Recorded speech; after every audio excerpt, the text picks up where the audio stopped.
The VBS Shareholders Forum says it is working on reviving the bank as it believes the decision to liquidate it was premature. The forum held a media briefing in Thohoyandou in Limpopo today, where it says it believes the Reserve Bank could have done more to rescue the bank. The briefing follows the appearance of former VBS executives, including the CEO Andile Ramavhunga, in the Pretoria High Court for a pretrial hearing on Monday. A business reporter, Ntokozo Khumalo, filed this report.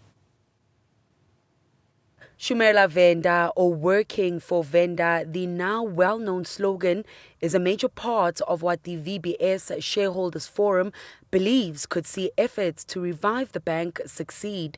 The forum says the bank still has a significant role to play in the local economy, despite 1.8 billion rand being siphoned off over many years due to corruption and looting.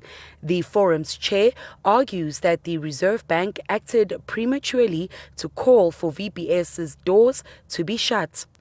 If they've done enough, they could have done as they've done in other banks, like as the statement is quoted here. So they just looked at the liquidity. And at that point, the bank was solvent according to the financials. The forum, which represents minority stakeholders made up of small business owners, stockfiles and individual depositors, says it's mobilizing a task team to engage directly with the curators and the Reserve Bank on the future of VBS.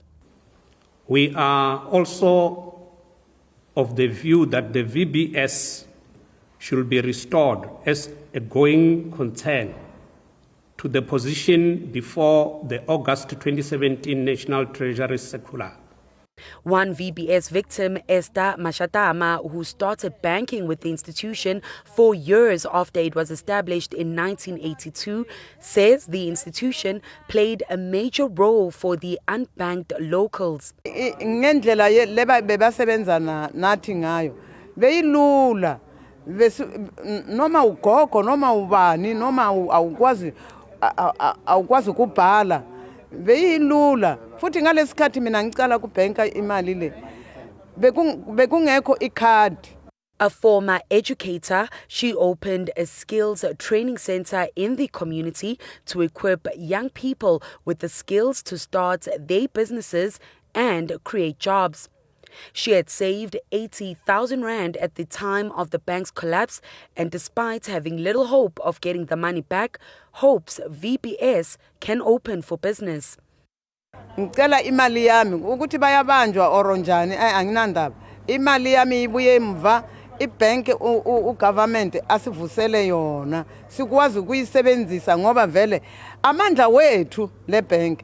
She reflected on how many of her friends and neighbors died while waiting to get their money back, and says that those left behind are obliged to take care of the families.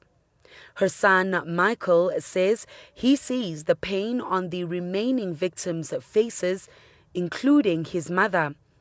Those who passed on, they still have got children. They still have got grandchildren to look after. Some cannot even go to school because some does not even qualify for NSFAS, you see, heading for the private colleges and stuff. But now, since the money hasn't been paid in full to those people that is being owed or rather due to them, things now are strained. The forum has reiterated that VBS has the potential to morph into a commercial bank. This is the bank that they can build on, which is already in existence, than to start something that you can say is state bank, whereas, we have got another bank which they can convert into state bank. For Newzroom Afrika on Channel 405, I'm Ntokozo Khumalo in Thohoyandou, Venda.